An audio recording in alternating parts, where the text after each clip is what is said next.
kimia.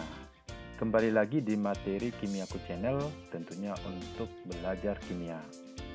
Kali ini saya akan membawakan suatu materi pengantar redoks di kelas 12 IPA. Jadi ini merupakan materi ulangan yang ada di kelas 10 belajar redoks. Jadi sekarang saya akan mencoba mengkilas balik mengenai redoks. Jadi saya buat dalam materi pengantar redoks 12 IPA. Jadi kita harus benar-benar menguasai redoks yang di kelas 10 IPA supaya nanti penyetaraan redoks di kelas 12 IPA ini kita benar-benar mudah dan lancar. Nah, coba perhatikan gambar berikut. Bayam merupakan salah satu sayuran yang memiliki kandungan zat besi atau Fe berupa ion ferro atau ion Fe2 positif. Selain zat besi, bayam juga mengandung ion nitrat atau NO3 negatif. Bagaimana reaksi reduksi oksidasi kedua ion dalam bayam tersebut? Lalu kembang api. Kembang api akan memancarkan nyala yang sangat terang. Hal ini karena magnesium yang merupakan salah satu bahan baku kembang api bereaksi dengan oksigen di udara sehingga magnesium tersebut menimbulkan nyala terang. Reaksi yang terjadi dalam nyala kembang api juga merupakan salah satu contoh reaksi redoks.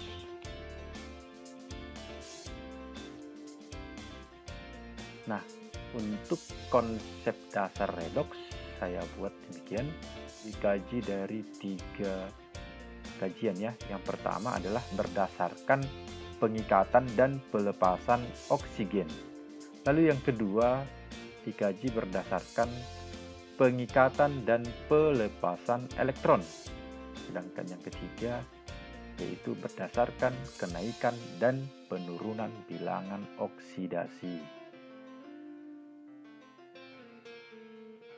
Konsep reaksi redoks atau reduksi oksidasi ditinjau dari pengikatan dan pelepasan oksigen. Oksidasi adalah reaksi pengikatan atau penggabungan oksigen, sementara reduksi adalah reaksi pelepasan atau pengurangan oksigen. Jadi contoh reaksi oksidasi atau pengikatan oksigen boleh dilihat dalam reaksi berikut. Jadi perhatikan ya, Fe ditambah dengan O2 maka berubah menjadi Fe2O3. Jadi penggabungan dengan O ini merupakan reaksi oksidasi karena mengikat oksigen. Sementara contoh reduksi atau pelepasan oksigen ini ya, yaitu reaksi antara tembaga 2 oksida dengan gas hidrogen. Ya, di mana CuO akan melepaskan oksigennya menjadi Cu. Begitu juga dengan Fe2O3 melepas oksigennya menjadi Fe. Itu dia ya. Konsep reaksi redoks ditinjau dari pengikatan dan pelepasan oksigen. Lalu yang kedua, konsep reaksi redoks ditinjau dari pelepasan dan pengikatan elektron. Oksidasi adalah reaksi pelepasan elektron, sementara reduksi adalah reaksi penangkapan elektron. Nah, untuk contoh reaksi oksidasi atau peristiwa pelepasan elektron, misalkan Na berubah menjadi Na positif tambah elektron, gitu ya. Ca berubah menjadi Ca2 positif tambah 2 elektron. Sementara contoh reaksi reduksi atau mengikat elektron boleh dilihat Cl tambah N elektron, itu E negatif ya, elektron berubah menjadi Cl negatif. Lalu S tambah 2 elektron berubah menjadi S2 negatif. Nah, secara umum boleh dilihat perbedaan antara bentuk oksidasi dan reduksi ya, berdasarkan pelepasan dan pengikatan elektronnya. Nah, untuk yang atas atau reaksi oksidasi lebih cenderung ke pembentukan ion positif. Sementara untuk reaksi reduksi itu cenderung ke pembentukan ion negatif. Gitu ya. Tapi yang terpenting adalah kalau dia oksidasi elektronnya sebelah kanan, sementara kalau dia reduksi elektronnya sebelah kiri. Maksudnya kiri panah maksudnya ya. Lalu konsep reaksi redoks yang berikutnya ditinjau dari bilangan oksidasi. Ini yang terpenting, gitu ya, karena nanti kita belajar mengenai redoks lanjutan di 12 IPA. Itu juga berdasarkan bilangan oksidasi. Masih ingat ya, bilangan oksidasi disingkat dengan bilox. Ya. Oksidasi adalah reaksi kimia yang di dalamnya terjadi kenaikan bilox. Nah, biloxnya naik, sementara reduksi adalah biloxnya turun. Gitu ya. Nah, contohnya ini, kalau Ba masih ingat, ini biloxnya 0, Ba 2 positif, biloxnya 2 positif. Nah, jadi dari 0 menjadi 2, biloxnya naik. Itu juga ya, C tambah O2 menjadi CO2, biloxnya si C awalnya 0, si C dalam CO2 menjadi 4, berarti naik. Berarti contoh reaksi oksidasi.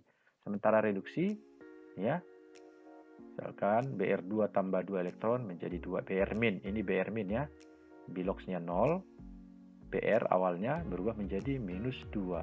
Nah, ini bilox totalnya ya, minus 2-nya. Berarti dia turun.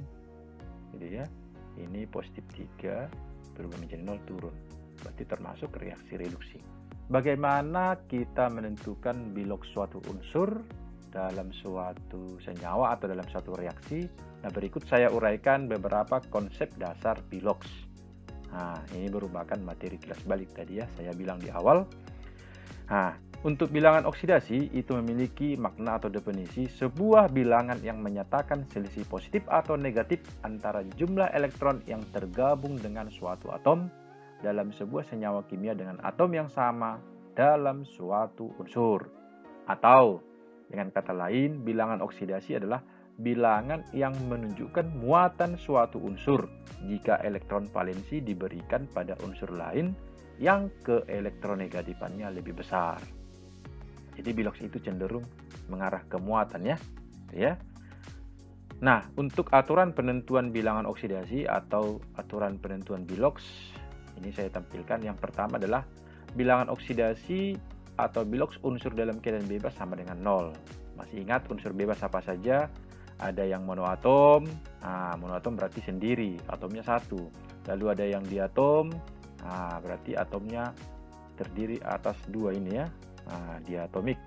Lalu ada juga yang poliatomik, berarti lebih dari 2, seperti O3, P4. Nah, untuk bilangan oksidasi atom-atom atau unsur bebas seperti ini adalah bilangan oksidasinya 0. Lalu yang kedua, bilangan oksidasi dari suatu ion monoatom. Nah, jadi itu akan sama dengan muatan ionnya. Nah, contoh misalnya kalau dibuat biloxnya Na dalam Na positif ya positif 1. Kenapa? Karena muatannya positif 1 gitu ya. Kalau misalnya biloxnya Fe dalam Fe3 positif berarti biloxnya positif 3 karena muatannya. Atau boleh juga bilangan oksidasi S dalam S2 negatif ya negatif 2 karena muatannya negatif 2. Nah, atau dengan kata lain, untuk bentuk kation A X positif sedangkan anion B X negatif, maka bilangan oksidasinya adalah untuk A berarti X positif, untuk B X negatif. Saya buat bilangan oksidasi plus minus X sesuai dengan muatannya ya. Lalu yang ketiga, dalam senyawa. Nah, bilangan oksidasi atau bilox dari unsur F itu selalu negatif 1. Khusus untuk unsur F ya, ini negatif 1 kalau dalam senyawa. Ingat ya, kalau dalam senyawa. Beda halnya ini tadi. Ini karena dia unsur bebas berarti bilangan oksidasinya 0. Gitu ya. Contoh, misalkan aja bilangan oksidasi F dalam HF harus negatif 1. Gitu ya. Lalu aturan berikutnya adalah dalam senyawa bilangan oksidasi unsur logam selalu bernilai positif. Di antaranya unsur golongan 1A seperti Li, Na, K, RbCs, bilangan oksidasinya ya harus positif 1. Ingat dalam senyawa ya. Lalu unsur golongan 2A, bilangan oksidasinya itu harus positif 2 karena sesuai dengan golongannya gitu ya. Nah, lalu untuk golongan 3A seperti boron dan aluminium, bilangan oksidasinya positif 3. Jadi sesuai dengan golongannya untuk golongan 1, 2, 3A.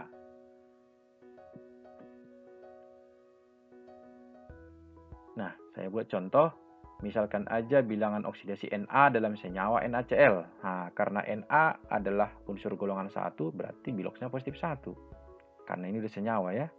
Nah, atau misalnya bilangan oksidasi Ca dalam senyawa CaCO3 ya harus positif 2. Karena ini sudah senyawa, si Ca-nya golongan 2. Gitu ya. Kembali lagi, bagaimana cara mengingat golongan 1, golongan 2, unsur-unsur dalam sistem periodik. Lalu yang kelima, dalam senyawa, bilangan oksidasi atau biloks dari unsur H sama dengan positif 1. Tapi hati-hati kecuali senyawa hidrida logam atau logam dengan hidrogen. Contoh, misalnya biloks H dalam senyawa HNO3 ya harus positif 1. Nah, bilangan oksidasi H dalam senyawa H2SO4 ya harus positif 1. Jadi secara umum, bilangan oksidasi H itu selalu positif 1 dalam senyawa. Tapi ingat ya, kecuali tadi untuk hidrida logam. Nah, hidrida logam berarti hidrogen dengan logam. Berarti dia bilangan oksidasi H harus negatif 1. Itu ya, negatif 1. Ini juga bilangan oksidasi H dalam CaH2 negatif 1. Nah, NaH dan CaH2 adalah hidrida logam. Jadi jelas ya, hati-hati untuk hidrida logam. Lalu berikutnya adalah bilangan oksidasi unsur O. Dalam senyawa biasanya negatif 2. Tapi hati-hati kecuali senyawa peroksida negatif 1 dan superoksida negatif setengah. Contoh, misalnya bilangan oksidasi O pada H2O negatif 2. Jadi secara umum O itu negatif 2 tadi ya. Nah, lalu bilangan oksidasi O pada H2SO4 itu negatif 2. Nah, bagaimana kalau dia peroksida? Nah, ini contoh peroksida H2O2. Nah, itu negatif 1. Ya. Baru untuk O pada KO2 ini adalah superoksida. Artinya jumlah O-nya lebih banyak gitu ya, banyak kali. Makanya disebut dengan superoksida. Bilangan oksidasinya negatif setengah.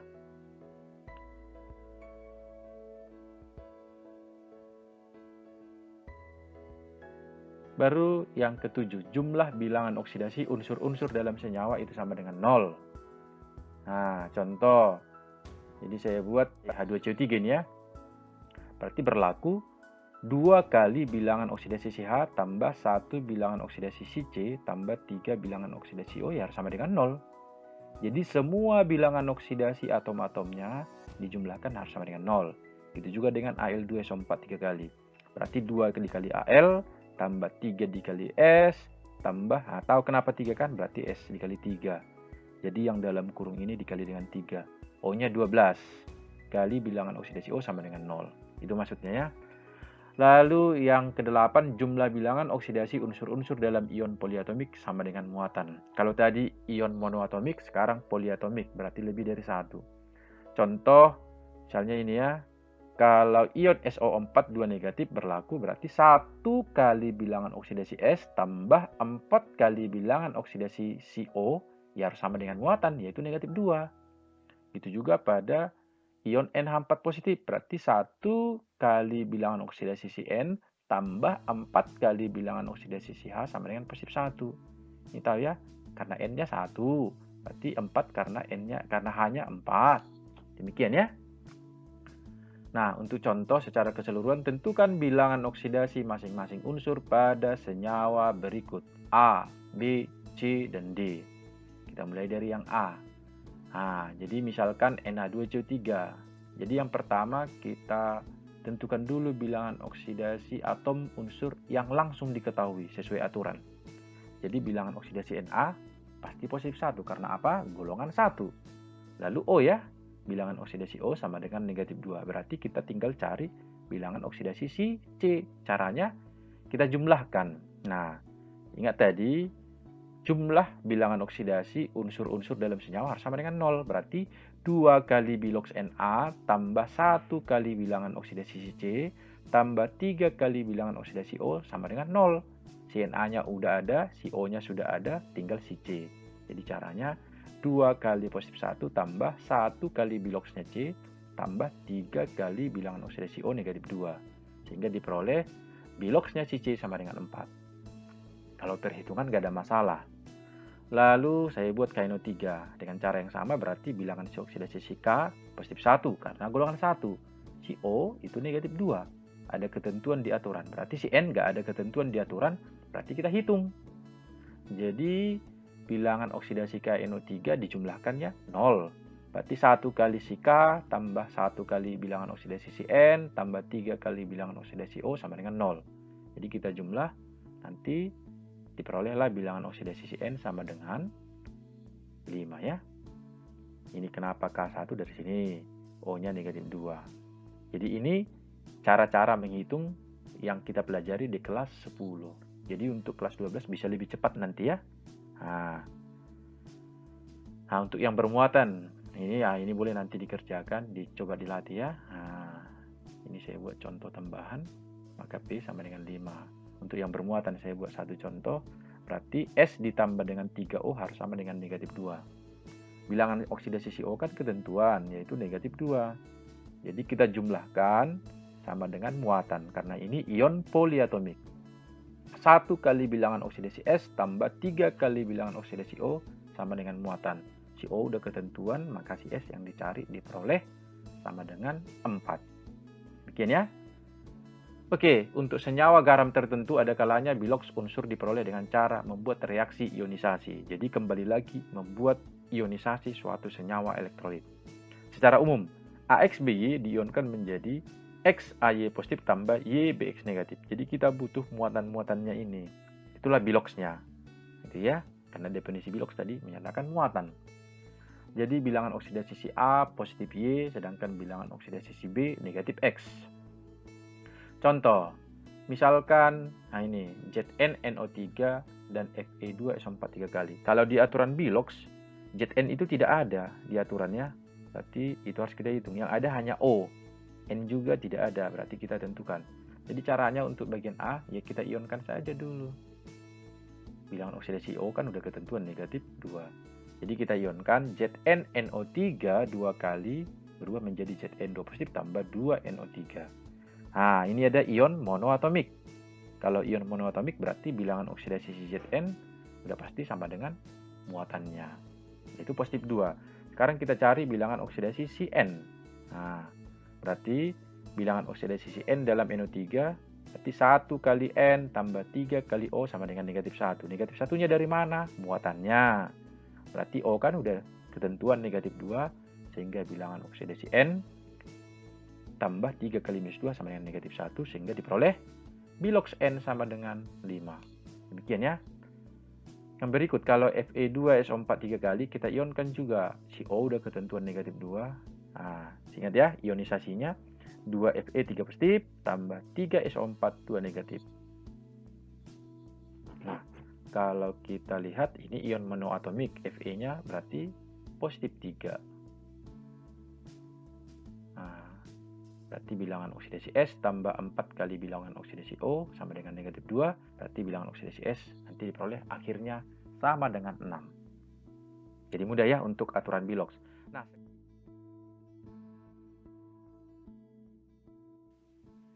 kita kembali ke konsep redoksnya. Jadi kita buat dalam contoh soal. Tentukanlah reaksi berikut termasuk reduksi, oksidasi, redoks atau bukan redoks. Tentunya kita menggunakan konsep bilangan oksidasinya ya. Nah, kita coba untuk bagian A, CO2 berubah menjadi C2O4 2 negatif. Nah, untuk bilangan oksidasinya langsung saya buat 4 untuk C, O-nya negatif 2, C-nya ini 3, O-nya negatif 2. Jadi O itu ketentuan. Nah, nanti dari mana caranya saya akan jelaskan. Yang jelas si C berubah dari 4 menjadi 3, berarti itu naik atau turun. Sudah pasti turun ya. Kalau turun berarti peristiwa oksidasi atau reduksi, maka kita sebut dengan peristiwa reduksi. Karena apa? Biloks turun. Maka reaksi bagian A termasuk reaksi reduksi. Ya, caranya tadi untuk yang kiri ini, jadi C tambah 2O sama dengan 0. Jumlah bilangan oksidasi unsur-unsur dalam senyawa sama dengan 0. Berarti C ditambah 2O sama dengan 0, O-nya negatif 2, maka diperoleh C sama dengan 4. Untuk yang sebelah kanan, jadi kita buat ini 2 kali C tambah 4 kali O sama dengan muatan, itu negatif 2. O-nya udah ketentuan negatif 2, jadi diperoleh 2C tambah negatif 8 sama dengan 0. Maka diperoleh C sama dengan 3. Itu ya asal usulnya ya. C-nya 4, C-nya 3. Lalu untuk bagian B, reaksinya MnO berubah menjadi MnO4. Bilangan oksidasinya langsung saya lampirkan 2 negatif 2, 7 negatif 2. Nah, yang mau kita perhatikan bilangan oksidasi yang berubah. Berarti CMN berubah dari 2 menjadi 7, berarti naik.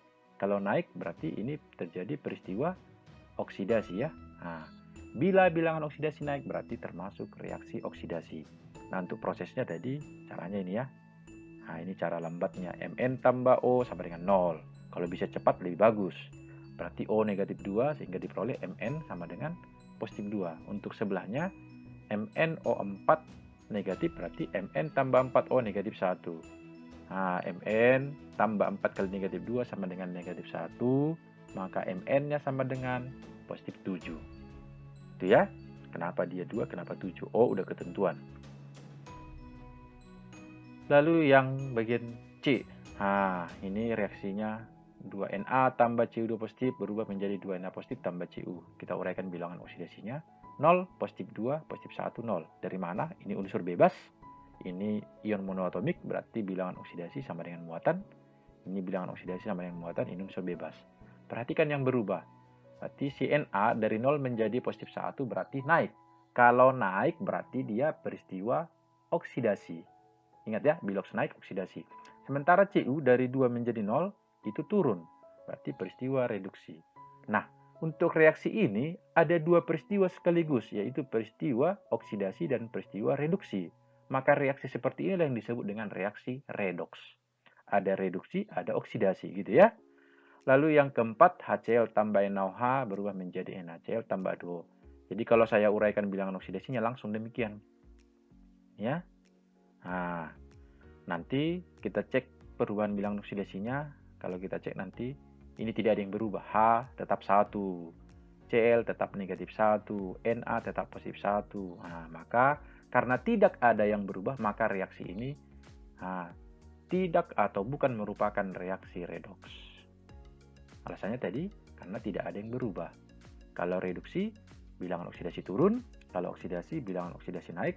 Kalau redoks, ada yang naik, ada yang turun. Kalau bukan redoks, berarti bilangan oksidasi tidak berubah. Yang terakhir dari pengantar redoks adalah mengenai oksidator dan reduktor. Oksidator adalah zat dalam reaksi yang mengalami reduksi. Oksidator disebut juga sebagai pengoksidasi. Ingat, kalau peristiwa reduksi berarti ini ya, melepas oksigen, menangkap elektron, dan biloxnya turun. Berarti oksidator itu adalah zat yang biloxnya turun, karena yang mengalami reduksi. Sementara untuk reduktor sudah pasti kebalikan. Zat dalam reaksi yang mengalami oksidasi. Nah, reduktor disebut juga sebagai pereduksi. Jadi sama konsep dengan atas. Jadi penekanannya kita di bilox. Kalau dia oksidator berarti zat yang biloxnya turun, sementara reduktor zat yang biloxnya naik. Demikian ya. Contoh yang pertama, nah, kita perhatikan bilangan oksidasi ini nggak ada masalah. Maka si Na berubah menjadi Na positif itu peristiwa oksidasi. Si Cu-nya turun berarti peristiwa reduksi. Nah, untuk oksidator berarti zat yang biloxnya turun. Berarti yang biloxnya turun adalah si Cu. Dari 2 menjadi 0 berarti oksidator adalah Cu. Sementara reduktor adalah Na. Zat yang biloxnya naik. Na berubah menjadi Na positif. Dari 0 menjadi positif 1. Paham ya? Lalu ada tambahan, ada yang disebut dengan hasil oksidasi. Lihat saja panahnya. Na teroksidasi menjadi Na positif. Sehingga hasil reduksi, berarti si Cu2 positif tereduksi menjadi Cu. Gitu ya. Jadi oksidator dan reduktor letaknya sebelah kiri, hasilnya letaknya sebelah kanan. Nah, saya buat contoh yang lain. Ini agak lebih panjang. Jadi bilangan oksidasinya langsung saya uraikan demikian ya. Caranya boleh nanti diuraikan seperti yang langkah sebelumnya. Nah, perhatikan yang berubah bilangan oksidasi, si Mn dari 7 menjadi 4 turun, berarti ini termasuk reduksi. Lalu yang berikut berubah adalah si C, dari 3 menjadi 4, berarti naik, maka ini peristiwa oksidasi. Kita akan ambil oksidator. Oksidator berarti yang mengalami reduksi. Yang mengalami reduksi adalah si MnO4, negatif. Sementara reduktor yang mengalami oksidasi ini ya. Jadi pangkal dari panah oksidasi ini yaitu C2O4. Nah, untuk hasil oksidasi, lihat oksidasinya panahnya menuju apa? CO2. Sementara hasil reduksi berarti si MnO4 panahnya menuju MnO2. Demikian ya. Nah, untuk cara penghitungnya ini, dari mana positif 7 ini tadi? Kalau O kan udah ketentuan, H udah ketentuan. Itu dasarnya ya. Nah, ini dia untuk si C. Nah, untuk autoredox ini perkara oksidator dan reduktor. Untuk 3 NaClO berubah menjadi 2 NaCl tambah NaClO3. Jadi kalau diuraikan bilangan oksidasinya ini. Gitu ya. Saya anggap nggak ada masalah. Gitu ya, berarti kita uraikan si Cl berubah dari 1 menjadi negatif 1. Kemudian ini peristiwa reduksi ya, dari 1 menjadi negatif 1 turun. Kemudian si Cl itu juga yang turun. Yang naik ya, dia yang turun, dia juga yang naik. Yaitu dari positif 1 berubah menjadi 5, berarti peristiwa oksidasi. Nah, seperti ini yang disebut dengan autoredox. Nah, autoredox, di mana oksidatornya ini berarti yang mengalami reduksi si NaClO. Lalu yang mengalami oksidasi atau reduktor adalah si NaClO juga ya. Untuk hasilnya baru beda, hasil oksidasinya teroksidasi menjadi NaClO3, baru tereduksi, hasil reduksinya NaCl. Jadi jenis autoredox yang seperti ini disebutlah dia dengan reaksi disproporsionasi, gitu ya. Nah, karena apa? Oksidator dan reduktornya sama. Nah, jadi ini autoredoxnya adalah disebut dengan jenis disproporsionasi. Jadi sebenarnya autoredox itu ada dua macam nanti. Ada yang disproporsionasi, yaitu reaksi redoks yang memiliki oksidator dan reduktor yang sama. Lalu jenis kedua ada ini ya, kita ambil dari contoh H2S, bilangan oksidasinya ini nggak masalah. Kita perhatikan si S dari negatif 2 berubah menjadi 0, berarti turun, naik ya, negatif 2 menjadi 0, berarti ini oksidasi. Lalu si S-nya ini juga dari 4 menjadi 0, berarti turun, berarti reduksi. Kalau kita uraikan oksidatornya SO2, reduktornya H2S, lalu hasil oksidasinya S, sementara hasil reduksinya juga S. Jadi yang sama ini adalah ini ya, hasil oksidasi dan hasil reduksi. Nah, jenis autoredox seperti ini disebut dengan koproporsionasi. Saya ulang, konproporsionasi. Nah, yaitu reaksi redoks yang memiliki hasil oksidasi sama dengan hasil reduksi. Jadi kalau autoredox yang pertama tadi, disproporsionasi, oksidator dan reduktornya yang sama. Jadi kalau dibalik, jadi ini ya. Nah, yaitu konproporsionasi. Oke, paham. Itu pasti. Oke, berikut ini adalah latihan soal. Ini menentukan bilangan oksidasi. Nah, ini agak banyak namanya latihannya. Lalu, kita juga menentukan jenis reaksi. Redoks, reduksi, oksidasi, atau bukan redoks sama sekali. Nah, untuk yang redoks boleh nanti kita bahkan mana oksidator, mana reduktornya. Ya, coba dilatih. Oke, baiklah. Terima kasih bagi yang sudah bergabung, semoga bermanfaat. Kiranya siapapun yang menyaksikan channel ini senantiasa berada dalam keadaan sehat, kuat, bersemangat, dan bersemangat.